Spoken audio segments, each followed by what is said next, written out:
Assalamualaikum warahmatullahi wabarakatuh.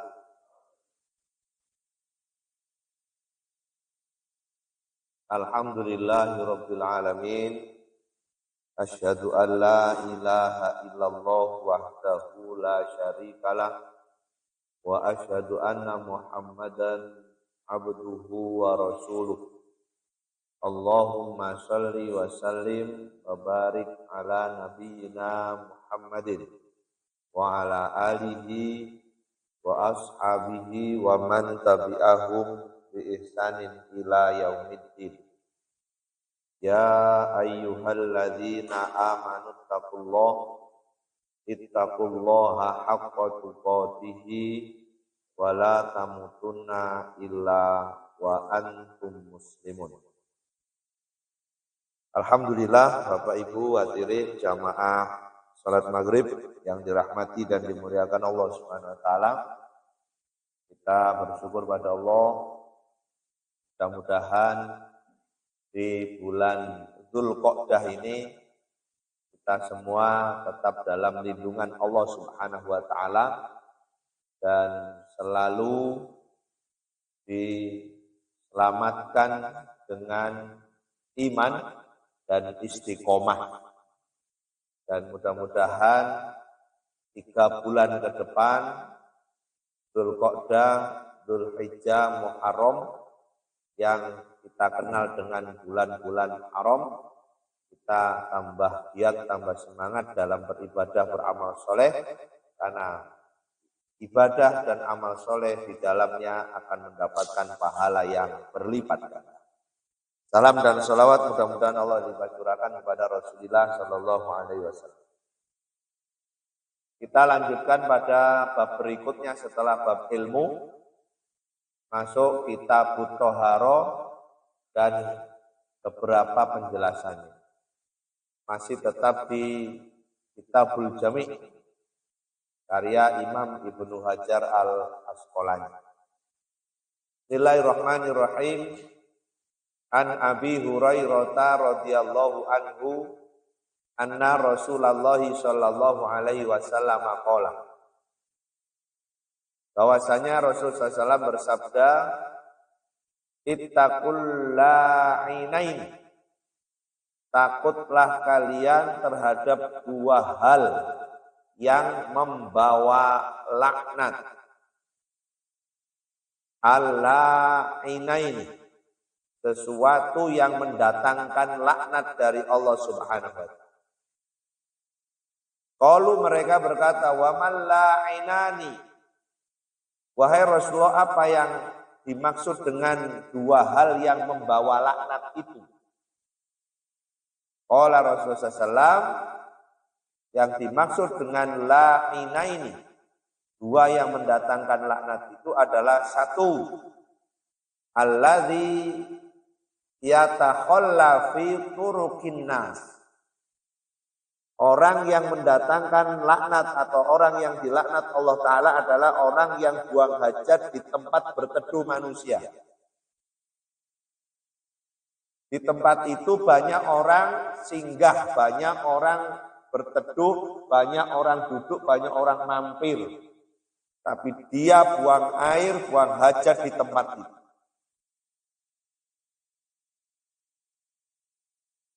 Jadi yang dimaksud dalam hal ini adalah orang ketika buang hajat tidak boleh sembarang tempat. Yang pertama adalah orang yang buang hajat di tempat berlalunya manusia, di jalan umum, dilewati tiang. Au fi dhillihim, atau di tempat yang dijadikan untuk singgah berteduh tadi. Jadi baik yang di jalan umum, yang sering dilewati orang, atau yang dijadikan tempat duduk atau tempat singgah, tempat berteduh seseorang, maka secara larangan tidak boleh dibuangi hajat. Bukan berarti berhajat di tempat umum tidak boleh. Boleh buang hajat di tempat umum terbuka dengan syarat. Dua ini tidak boleh di tempat yang sering dilewati orang. Dua, tidak boleh di tempat yang sering dijadikan tempat berteduh, tempat ngiyup. Dan tidak boleh menghadap dan membelakangi kiblat. Dan memilih tempat yang tidak terlihat oleh manusia. Karena Nabi SAW pada saat sedang perjalanan di padang pasir juga pernah berhajat di tempat terbuka. Beliau menjauh dari rombongan, mencari tempat yang tanahnya menggunung begitu, gundukan tanah, kemudian beliau mengambil tempat di baliknya. Beliau SAW tidak menghadap dan membelakangi kiblat. Dan satu lagi, yang kadang-kadang saya jenengan juga kalau tidak ingat tidak akan melakukan. Beliau menyingkap baju itu saat sudah merendah ke bumi.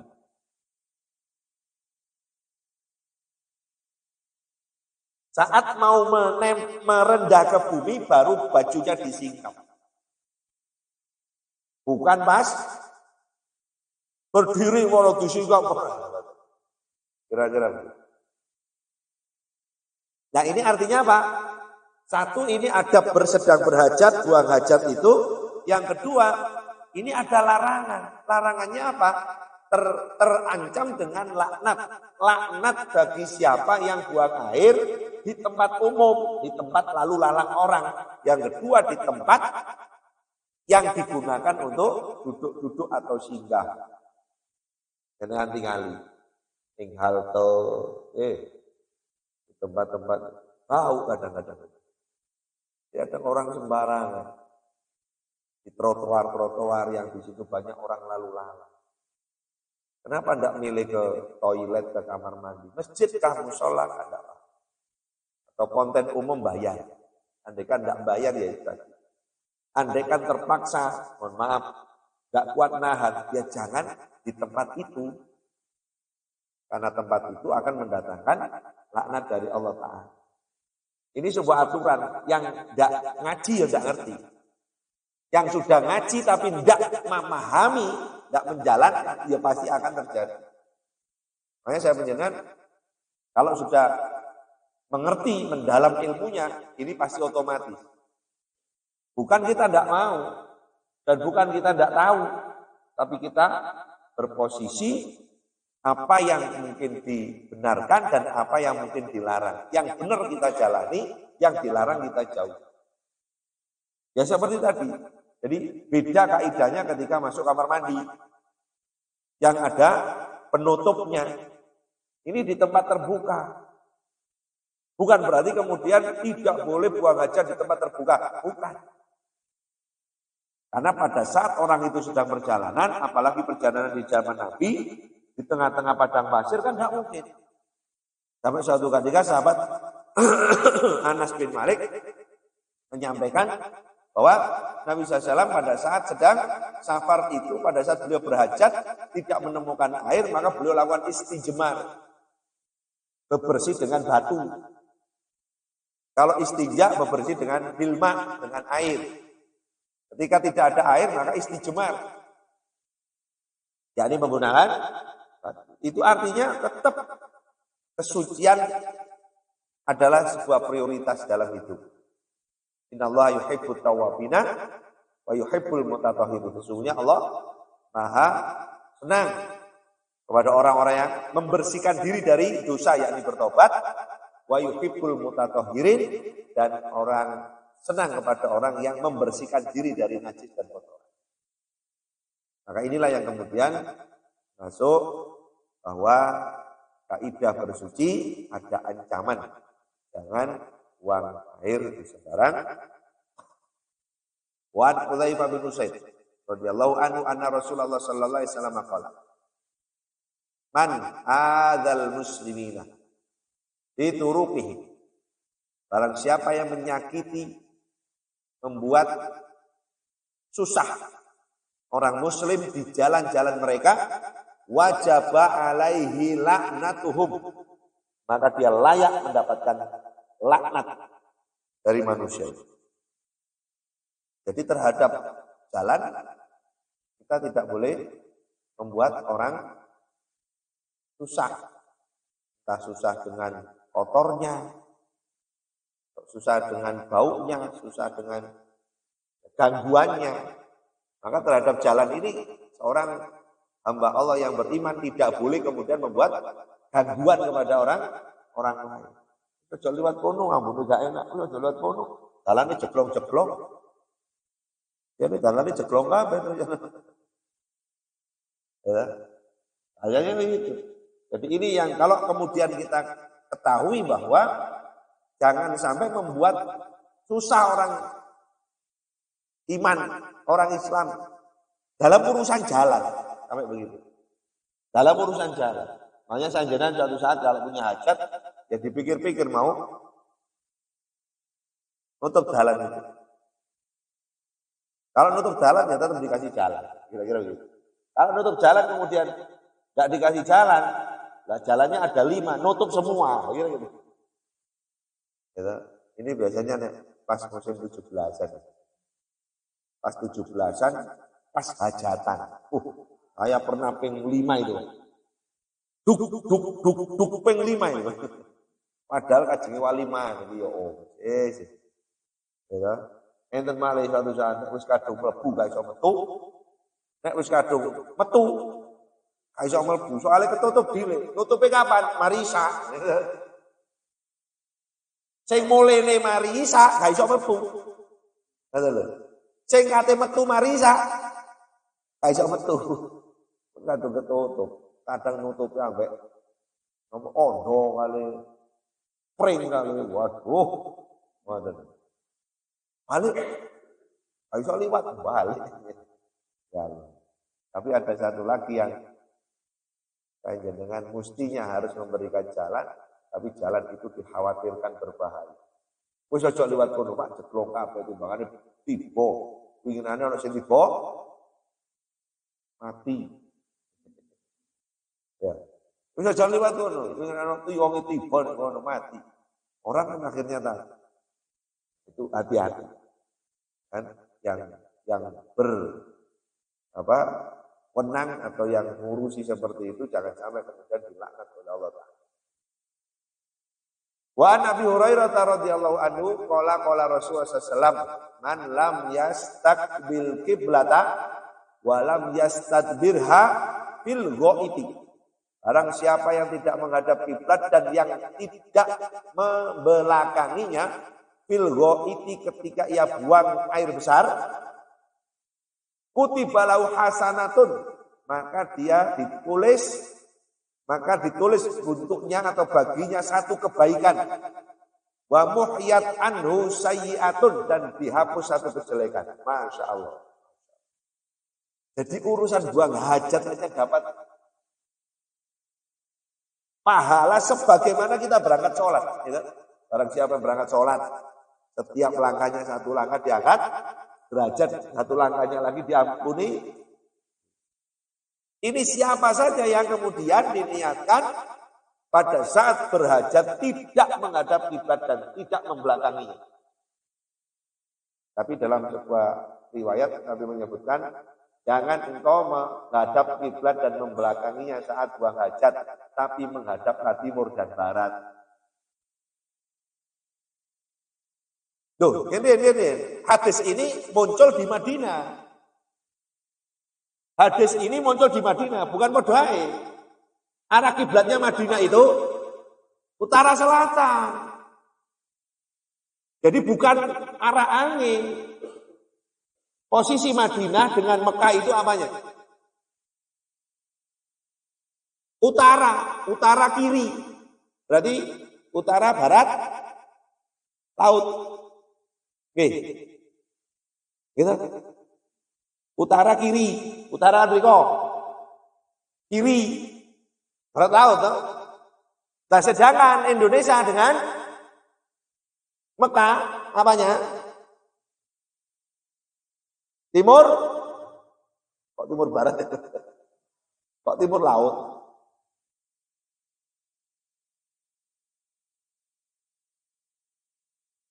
Mriko to. Niki Mekah, Indonesia pundi? Mriko. Tenggara, timur selatan. Ngoten lho.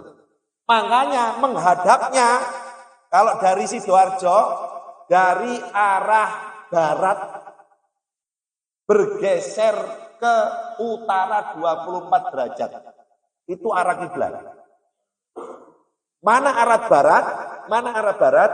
Bergeser ke utara 24 derajat. Itu presisi kiblat. Dari gerbang Kertasusila. Sidoarjo, Gresik, Mojokerto, Surabaya. Bahasanya begini. Makanya kalau di Indonesia hadis itu tidak bisa dilakukan karena Nabi perintahkan jangan menghadap dan membelakangi kiblat, tapi menghadaplah timur dan barat. Sedangkan di Indonesia arah kiblat dan membelakangi itu ada di barat timur. Makanya tekstual tidak bisa selalu disesuaikan dengan kondisi. Apa yang dikerjakan Nabi belum tentu semua bisa kita kerjakan sebagai umatnya. Lu kan harus nonton Nabi? Iya. Nabi itu tidurnya itu enggak tidur, Pak. Nek saya, jenengan, enggak tidurnya itu tidurnya. Gitu loh. Wong melek mripate kok ya hilang. Nabi SAW itu tertutup matanya tapi terjaga, bacanya begitu. Wali aneh. Makanya ya ada hal-hal yang kemudian bisa kita contoh sebagai manusia biasa, ada hal-hal yang tidak bisa. Contoh malih. Sahabat Abu Bakar, peristiwa hijrah. Pada saat tersengat binatang berbisa padang pasir. Diapain sama Nabi? Binatang berbisa, beracun. Racun binatang padang pasir. Wah, gak karuan. Sampai beliau meneteskan air mata panas dingin karena kena sengatan. Apa yang dilakukan Nabi? Diludahi. Ayo. Tiruan. Ayo ya, Bu, purun, Bu. Diparingi bapak setelah itu tidak kambuh lagi.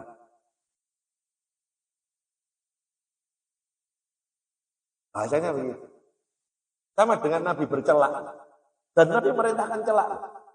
Bercelaklah karena itu mengurangi penyakit di mata. Terus kanjenan bercelak gitu.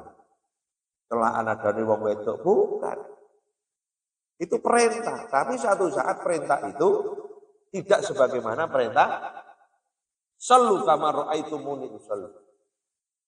Kalau sholat, tiru aku. Nah, kalau tidak tiru, salah jadinya. Jangan sholat membuat aturan sendiri. Bahasanya begitu. Tapi kalau urusan-urusan, Nabi kalau berminyak, niku kelomis, Pak.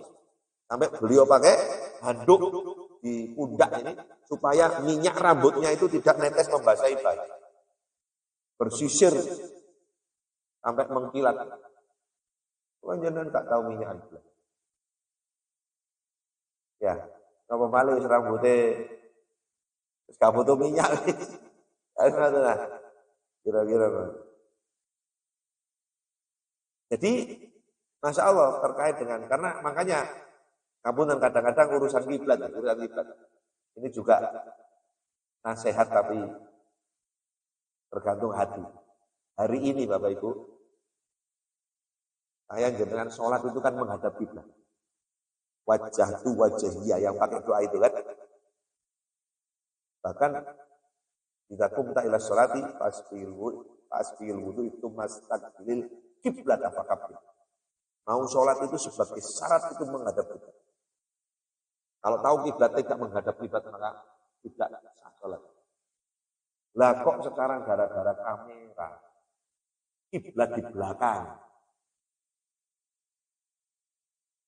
Bener apa?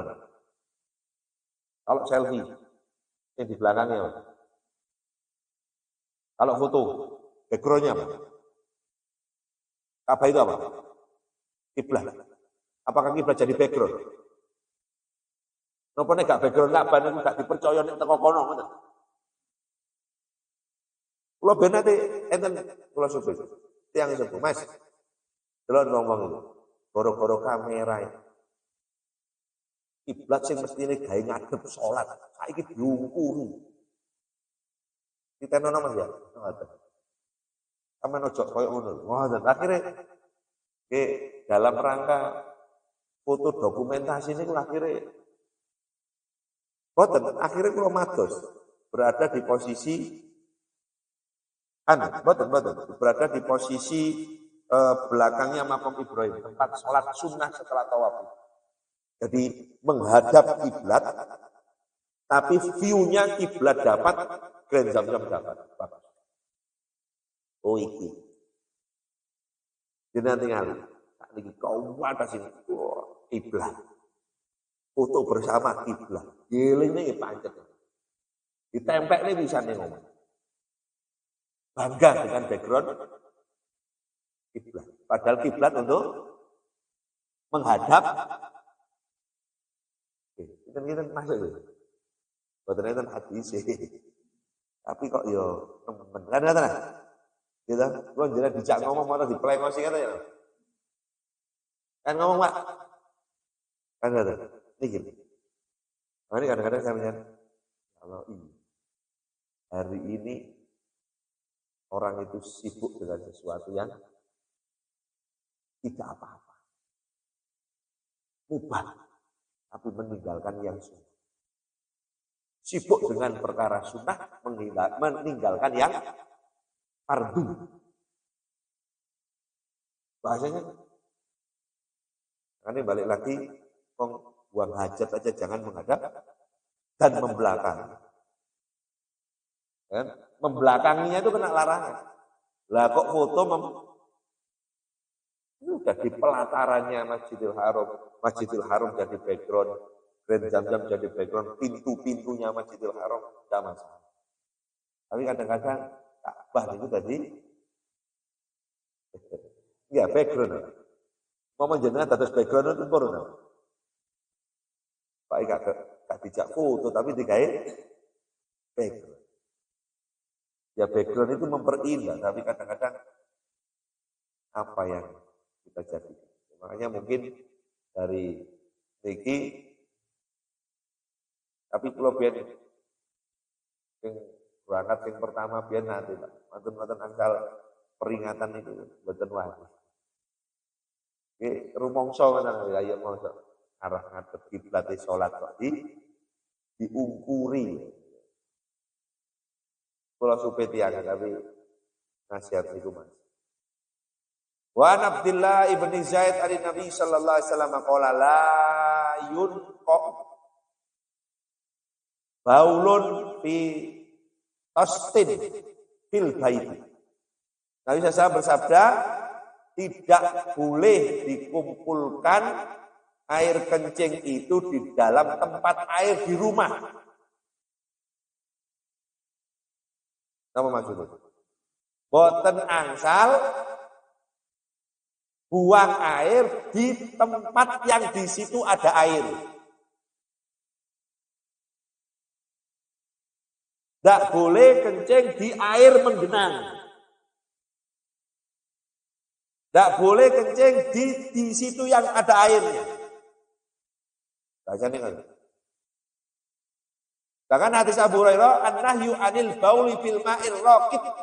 Larangan kencing di air tenang, muttafaqun alaih. Jadi jangan mengumpulkan, tidak boleh mengumpulkan air kencing di dalam tempat air di rumah. Kenapa? Fa innal malaikata la tadkhulu baitan fihi baulun muntaqo. Malaikat tidak akan masuk ke dalam rumah yang di dalamnya antara air kencing dengan air menggenang itu bercampur. Oleh karena itu wala tabulana fi mutasalik. Jangan kencing di tempat yang kamu gunakan untuk mandi. Iki kaya kum-kum ngoten iki lho, Pak. Boten oleh, tipis nggih nang kamar mandi. Nek kum-kum ya kum-kum. Betap nih lho, Pak. Betap utawa boten betap lah. Boten bak lah, maksud bak. Boten apa sakniki private swim pool, private pool, no. Boten ngapunten. Boten kamar mandi, boten kolam renang yang luas. Kalau kolam renang yang luas, sumur budaya itu tempat membuang darah haid, tapi tidak layu najis suci karena hitungannya lebih dari 2 kula. Makanya napa jenenge ini mengandung arti tempat bak mandi kita jangan sampai kecipratan air kencing bila bak mandi kita itu kurang dari 2 kula, pasti najis.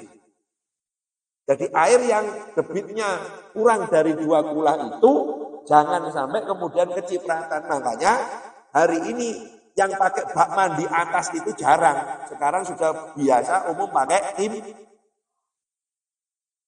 Lah pakai timbo kadang-kadang timboe luwih ndak timbang klosete. Hati-hati lho. Hati-hati lagi. Kering, terus area ini ngoten. WC ini jokok, munggah badukan, lah kerane, imbone cupili. Iku hati-hati. Saya jenengan dipastikan tidak boleh memercik itu. Sampai sak monten. Jadi kadang-kadang bahasa ngeten-ngeten ini kan menjadi rambu-rambu tiap hari. Bahwa urusan air suci dengan air najis itu tidak boleh. Bahasanya. Makanya jangan mengumpulkan air kencing dalam tempat air di rumah, dan juga jangan kencing di tempat air mandi. Berarti bahasanya apa? Nek kum-kum kan boten mungkin. Bahasanya kan ada. Terus andaikan pakai bathtub itu kan tidak mungkin. Kemudian buang air di situ. Yang mungkin itu ya kolam rendam. Nopo kolam rendam. Ngertos tempat berendam di air panas sing privat-privat iki lho. Ya. Niku mboten renang, niku mboten saged digawe renang, tapi tempat kum-kum. Nah, kum-kum ini berendam. Oke. Niku ndak butuh lebar, tapi ketika buang air ya itu yang nggak boleh. Kan enten tempat untuk berendam.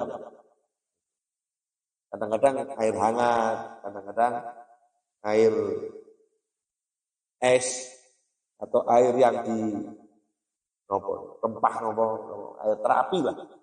Nah itu tidak boleh dibuang air kecil di situ. Jadi bukan bak mandi harus diceguri. Nah, tapi kalau bak mandi atau timba untuk air mandi, air kamar mandi kita, bahasa dari pengertian ini tidak boleh kepercik air kencing. Makanya kadang-kadang saya menjelaskan urusan kamar mandi ini urusan iman. Tidak bisa dikoreksi, tidak bisa diuji. Semuanya jadi urusan sendiri-sendiri. Nek nggak ngerti ya pasti terjadi pelanggaran. Kalau nggak ngerti pasti terjadi. Makanya suatu ketika Nabi SAW itu pernah buang air kecil itu berdiri. Pernah. Karena sebab kalau jongkok percikannya tambah. Makanya kadang-kadang saya jangan ada tempat yang tidak mungkin jongkok ya berdiri. Daripada malah tambah ifrat. Tapi kalau kemudian aman dalam jongkok atau dodok, itu yang kemudian Makanya kadang-kadang urinor tempat kencing berdiri ini kan ya hati-hati nih. Saya jangan kalau milih di situ dipastikan busana yang setelah kita buang air kecil di situ tidak layak untuk sholat. Dipastikan, tidak mungkin aman, tidak mungkin. Wong sak menten, meri ngono mepet, ya. Mantung air pipis dibuang brojoke ya. Pasti nih, pasti. Tapi jangan lihat orang kadang-kadang habis buang air di situ, sholatnya ganti apa enggak? Bahayanya di situ. Makanya orang dulu itu Masya Allah. Sederhana ilmunya tapi praktis. Nek awakmu lunga aja lali gawa sarung. Jadi pastikan sarung itu bersih pada saat sholat coplok kabeh. Ganti yo. Itu luar biasa. Itu penjagaan. Saat ini mboten.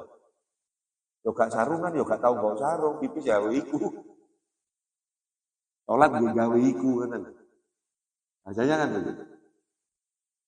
Nah itu terkait dengan latuk balu sholat bighairi tohurin. Sholat itu tidak akan diterima kalau tidak memenuhi syarat toha. Ada lagi wa Abdillah ibni Sarjas qala naha Rasulullah SAW an yubala fil juhri. Tidak boleh Nabi melarang buang air di lubang. Kadang-kadang arek-arek ini ya ono bolongan di pipis. Ya. Itu masuk arek-arek sing tuwek-tuwek niki. Arek-arek sing biyen tuwek sing gak kita. Tadi lho. Kula biyen niku mboten nate, nek kula mboten nate, tapi ngerti arek-arek ngono. Wedi niku lak diuyu ya. Wedi niku dipipisi, barang wis anu diwantepno. Eling. Wah, itu berarti tidak ngerti. Kenapa tidak pakai air? Air kan biasa toh. Mboten ya kadang-kadang dipipisi. Ini gue disawat loh, ini wakire nyemplung kali. Nah itu betul ada nih. Iyo, melawayu. Jadi hari ini terkait dengan najis itu anak-anak generasi muda sekarang belum aman loh, belum aman. Kadang-kadang masuk kamar mandi itu celana itu tadi engkes tidak disingkap. Dia buang air. Nah itu apa tuh? Kadang-kadang benar toharo itu iman. Nah, ini sampai Nabi SAW keras. Ketika melewati pekuburan Baqi, Nabi menyatakan dua penduduk makam ini disiksa. Gara-gara perkara yang diremehkan. Satu mengadu domba, dan yang satu tidak perhatian terhadap air najis. Nah ini kadang-kadang nyambut. Enten toilet yang dengan wudhu kemudian dikasih kubangan satu. Yang kedua dikasih namanya paralon digolongi. Dibikin ngalir terus air. Kenapa demikian? Karena belum tentu semua orang yang ke kamar mandi itu beres. Makanya untuk mengamankan masjid itu dikasih kubangan atau dikasih air mengalir itu. Supaya apa? Supaya kalau kemudian ya kan tidak tahu. Kadang-kadang buatan nyawi, kadang-kadang nyiprat. Jadi yang kata. Maka saya penjenengan harus menunjukkan bahwa kita ini orang iman, orang berilmu. Setiap kali masuk kamar mandi, keluar kamar mandi, kita harus mengamankan orang yang masuk setelah kita. Kita harus mengamankan orang yang masuk setelah kita. Artinya apa? Tidak tercecer benda najis setelah kita menggunakan. Itu namanya tanggung jawab. Itu namanya. Jangan sampai kemudian habis buang air disiram secara bersih. Tidak usah ngomong begitu sudah. Tidak usah dikasih peringatan begitu. Kita sudah otomatis. Kenapa? Kita tidak mencelakakan orang gara-gara air najis itu. Bahasanya kan? Makanya ini Masya Allah. Tidak hanya di Indonesia. Di Arab pun juga begitu kadang-kadang. Masuk rest area, damel kain ikrom. Yo opo kain ikrom wong. Kadang eksre, kadang montun-montun. Cek, nok-nok, bubu jeding gitu koyo. Kula kadang-kadang Makanya hati-hati betul, hati-hati betul.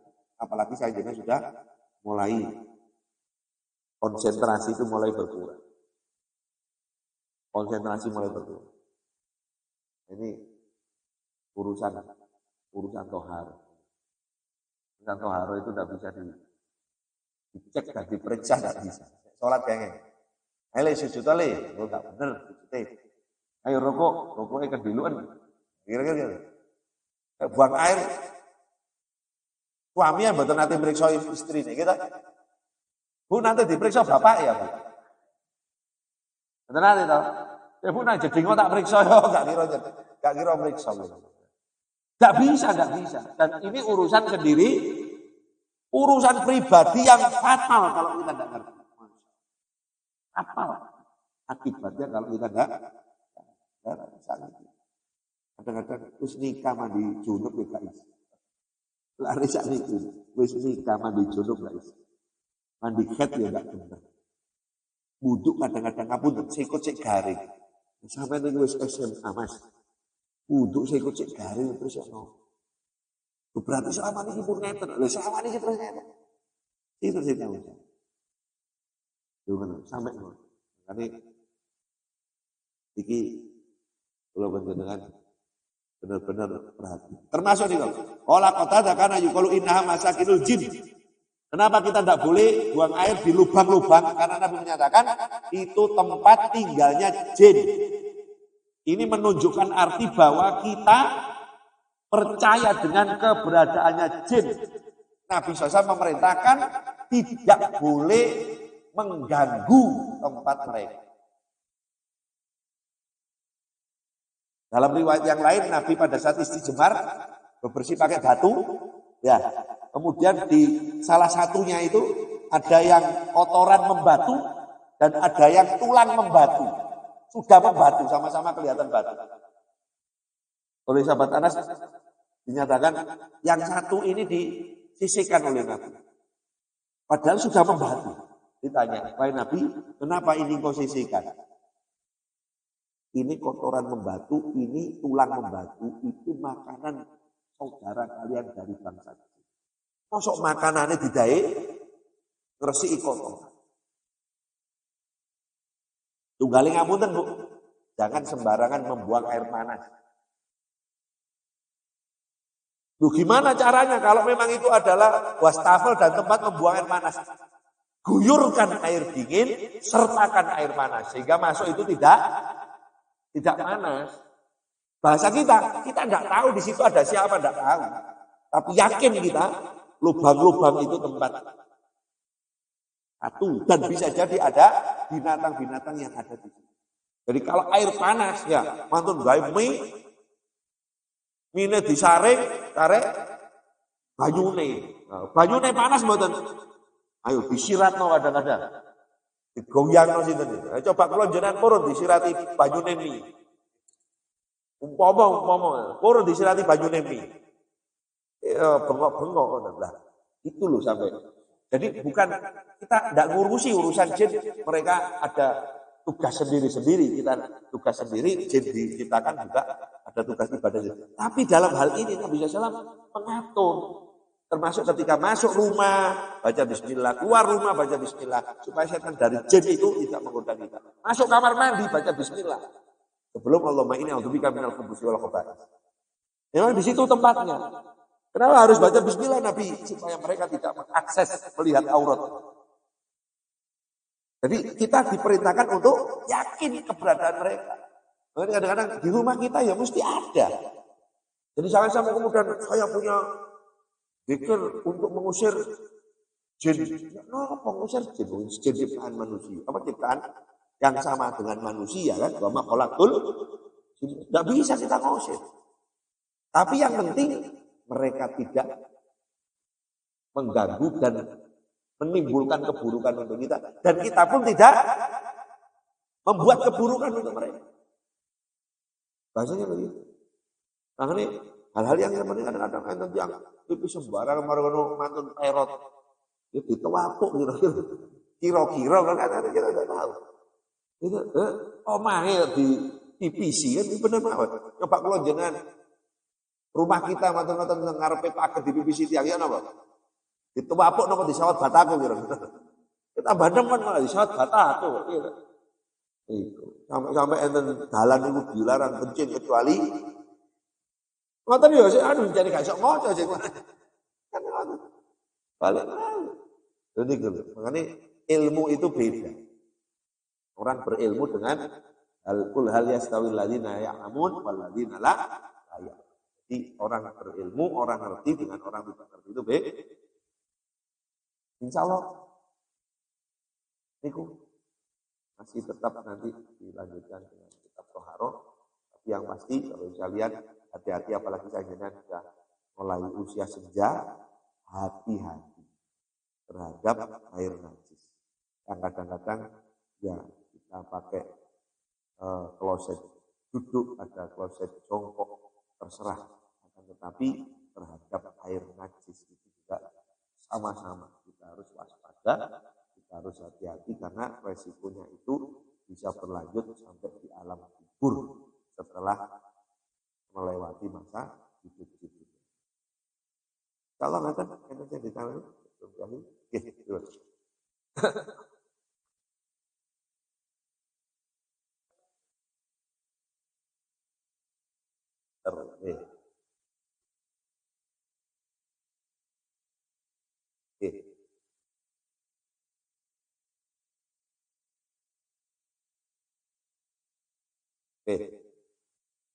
Satu yang di kloset jongkok niku, yang tidak boleh itu ditandon airnya.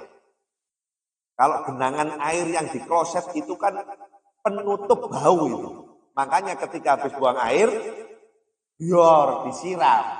Yang tidak boleh itu yang tidak disiram makanya. Bahasanya ini.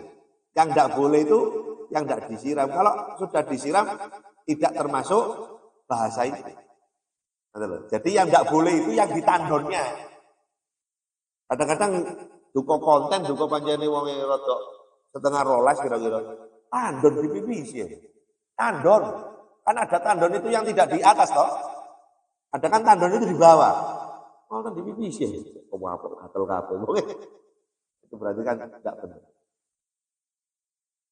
Sekitar 200 sampai 270 liter. Berarti nek apa niku bak mandi sing anu niku mboten sama. Bak mandi sing cilik niku mboten sama. Jadi itu sampai yang kira-kira ya 60 kali 60 kali 60. Berarti 60 kubik. Kok 60 kubik. 60 cm kali 60 cm kali 60 cm berarti benar.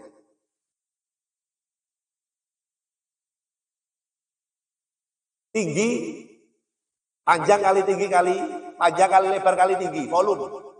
60 cm, 60, 60. Itu kurang lebih 2 pola. Kurang dari itu, kena percik najis. Kalau jenengan timbone umbah-umbah. Timbone umbah-umbah sing rada boten cilik sing rada tanggung niku. Niku kena percik, biasanya di tempat-tempat toilet yang umum niku, nah itu harusnya di atas kloset. Harusnya di atas kloset. Kalau di bawah kloset, kemudian tidak kita gobyok, mending kita nyebuk di kerannya. Itu aman. Untuk cawi kita nyebuk di kerannya. Daripada di itu. Kalau kena percik. Kalau tidak percik tidak masalah. Nah, kadang-kadang kayak di Masjidil Haram di Arab itu tidak ada baknya, tapi pakai selang. Lah kadang-kadang selang ini batu kroso semua. Yo tambah tidak karu-karuan. Makanya kadang-kadang kalau ada keran itu jangan langsung dibesarkan. Itu saya ngapunten diarahne tan ya. Matur-matur kegeten ya. Ya wis buyar kabeh niku adus pisan. Ngoten lho, gitu kegeten lho. Pipise ya campur ngoten. Iku lho. Ini sekali lagi hal yang begitu itu diperhatikan. Yang kedua wau ngoten. Yang pertama dua pola itu seperti. Halo? Layu najis susai berlaku tidak akan menjadikan air itu najis. Contoh, boten usah kolam renang, kalau contoh waduk, anak ngates. Gitu. Niku nek tiang 10 buang air di situ boten pengaruh. Tapi nek sak Jawa Timur, kira-kira. Nah, niku baru pengaruh kan, maksudnya. Jadi bukan banyaknya, tapi nek tiang 10 buang air teng mriku boten masalah. Ndak pengaruh kan. Tapi nek sak Jawa Timur buang air teng mriku apa ya kira-kira. Makanya air najis itu dihukumi apabila terjadi 3. Berubah warnanya, berubah rasanya, dan berubah baunya setelah kecampur benda najis. Makanya hati-hati jenengan punya sumur yang kurang dari 10 meter dengan septic tank. Hati-hati. Kalau bau karena dekat dengan septic tank, pasti air sumur itu najis. Makanya teori resapan tanah minim 10 meter. Bahasanya begitu. Makanya jangan dekat-dekat bangun antara septic tank dengan sumur. Seandainya sumur itu kemudian ada lapangan, banjir di lapangan. Kemudian rumput di lapangan kena banjir kan busuk. Busuk ambune badek. Akhirnya masuk ke sumur. Sumur jadi badek, maka tidak najis. Kenapa? Karena badeknya air sumur kecampur dengan rumput yang membusuk. Rumput najis betul. Nah, beda. Jadi baunya itu karena kecampur bau busuk yang bukan unsur dari benda najis. Tapi kalau kemudian mendekati dengan benda najis, septic tank tempat buang kotoran, itu pasti. Makanya nyun sewu, yang benar itu kalau buat septic tank itu pakai resapan. Dan resapannya tidak pakai bis. Resapan cor-coran baru bis. Jadi dari kalau cor-coran itu air kotoran mengendap, airnya ke atas, masuk lagi kubangan, baru keluar itu jadi sudah netral air, bukan air yang bercampur. Termasuk jenengan misalnya kalau kemudian ngingu lele di tempat yang di situ dibuangi kotoran, damel jamban, itu minimal 3 hari ditaruh air bersih, tidak boleh dimakan. Karena yang lele itu dipakani ngoten ya. Gurih ya, kayak gurih. Gurih wajahnya. Tapi minimal 3 hari supaya nilai najisnya itu steril. Insyaallah ngaten, mudah-mudahan manfaat. Kurang lebihnya maaf. Subhanakallahumma wa bihamdik, asyhadu an la ilaha illa anta astaghfiruka wa atubu ilaik. Walhamdulillahirabbil alamin. Assalamualaikum warahmatullahi wabarakatuh.